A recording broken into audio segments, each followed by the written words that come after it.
Hello everyone, and welcome back to Daily Kaylee's 13 Days of Halloween. This is the second to last episode of the series this year. It feels like it goes by even faster every year, but this year has been insanely fast. This is my favorite time of year, like I've said in probably every episode this week. I absolutely love doing 13 Days of Halloween, and I'm super excited that we have an episode coming out tomorrow on Halloween. So I hope you guys tune into that tomorrow night at midnight.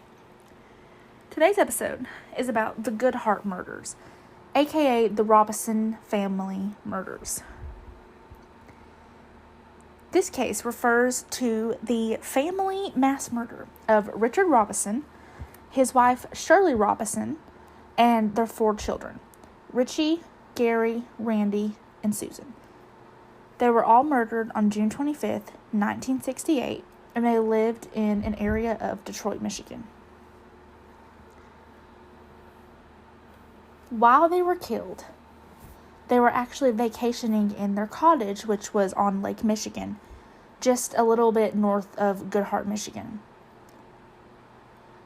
This case is still unsolved. However, it is pretty obvious who did it, and you'll see why in a little bit. But all of the evidence points to one person pretty clearly.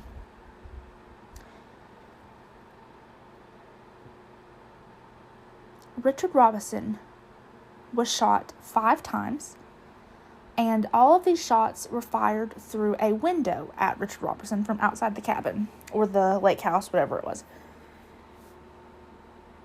After shooting and killing Richard Robison, the murderer enters the cottage through an unlocked back door, and he kills everyone else in the house with a shot to the head. He used 2 different guns. The first was a .22 caliber semi-automatic rifle, and the second was a .25 caliber pistol. Susan, the youngest daughter, and Richard, the father, were also bludgeoned with a hammer that was found left at the murder scene. Shirley Robison, the wife, her body was intentionally posed so that the crime scene would lead the police astray a bit, and they would think that this crime was sexually motivated. It wasn't. There were bloody footprints all over the floor, and this led the investigators to believe that there was only one person that had committed this crime.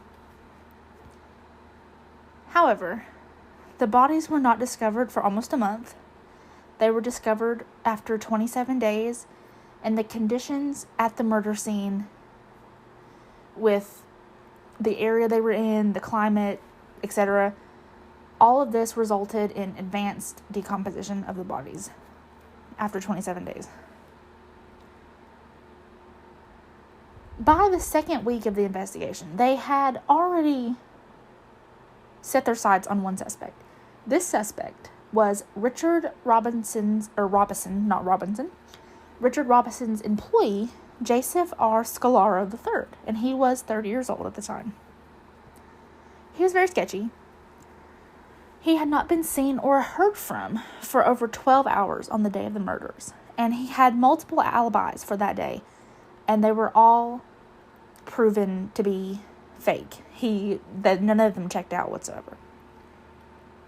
He also purchased both of the murder weapons that the police had determined killed the Robisons.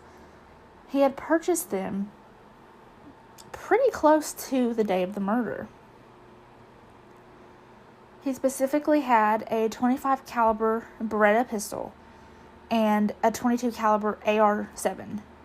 They had the serial numbers for these guns as well, but I'm not going to read those to you because they're not that important.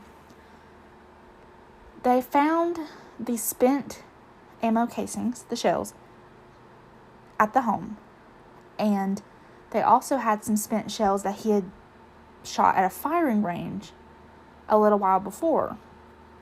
Both of these were an exact match. They're the same brand, the same caliber, everything, which could be a coincidence. However, at the home, they also discovered several spent rounds from a very specific brand of ammo. This specific brand of ammo had only been sold for a few weeks in Michigan. It was limited time sale. And the police were able to verify that Joseph Scalaro had indeed bought this brand.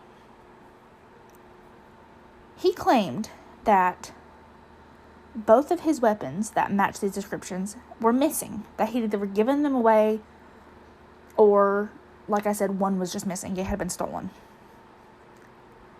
This turned out to be false.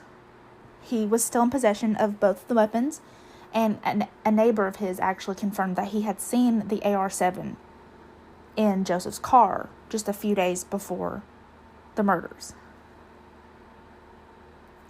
Like I said, his guns were not missing. He had no solid alibi. With this being said, in their search, they also found that, like I said, Joseph was Richard's employee. They determined that more than $60,000 was missing from the two businesses of Richard Robison. At this time, Joseph had been in charge of the accounts, and this money was missing. It was a discrepancy. It was proven by a forensic accountant that there was no logical explanation for this much money to be missing. Therefore, it is determined and believed that Joseph Scalaro was embezzling money from the Robisons.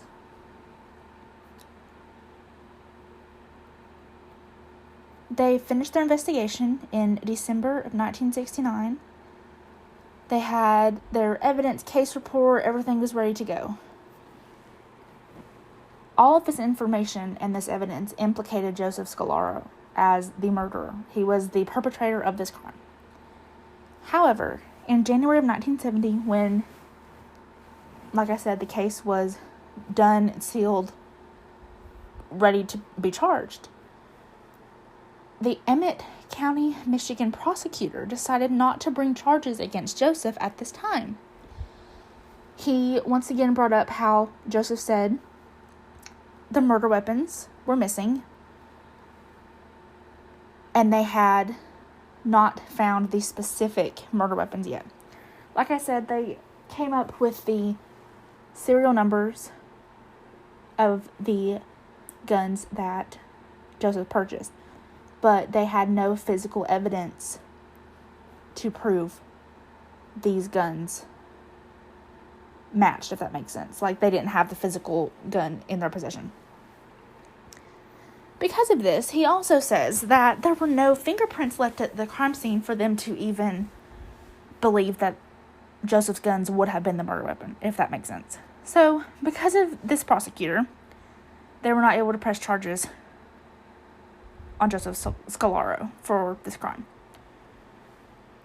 Not only did we have all of this damning evidence, but he also failed 2 lie detector tests, and the third test that he took was inconclusive.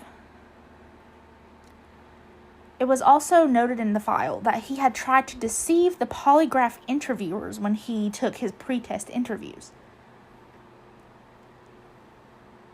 4 years later, we have a new chief prosecutor. He believes there's a case against Joseph.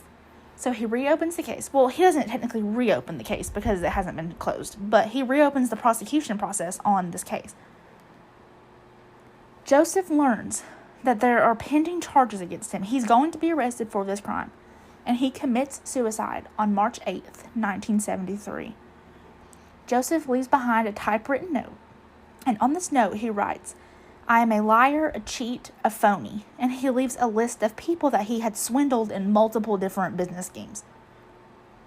He then adds at the bottom of the paper in his own handwriting, it's a note to his mother, and he writes, "I had nothing to do with the Robisons. I'm a liar, but not a murderer. I'm sick and scared. God and everyone, please forgive me." And that was what he left. He claimed innocence until his death, despite all of this overwhelming evidence against him. Because they were not able to officially charge Joseph with this crime, there is a law in Michigan that states an open murder case cannot be officially closed without someone being charged with this crime. So his suicide kind of left this case in a really weird place. Some consider this case solved, but officially and legally it is open, it's just inactive. So many questions have remained unanswered. We will never know for sure if Joseph was responsible for these murders because there was no trial. There have been a few more theories over the years that just have not held up at all the way that Joseph Scalaro, his guilt held up. This case is bizarre to me because I feel like I personally believe that Joseph is guilty. He seemed to have a very guilty conscience when he was writing this letter. But that's just me. He could be guilty of other things, and that's what drove him over the edge. I don't know. Tell me what you guys think. Do you think Joseph Scalaro is responsible for these murders, or do you think it may have been someone else and he was framed? Like I said, let me know what you think. I hope you guys enjoyed tonight's episode, and I'll see you guys next time. Bye.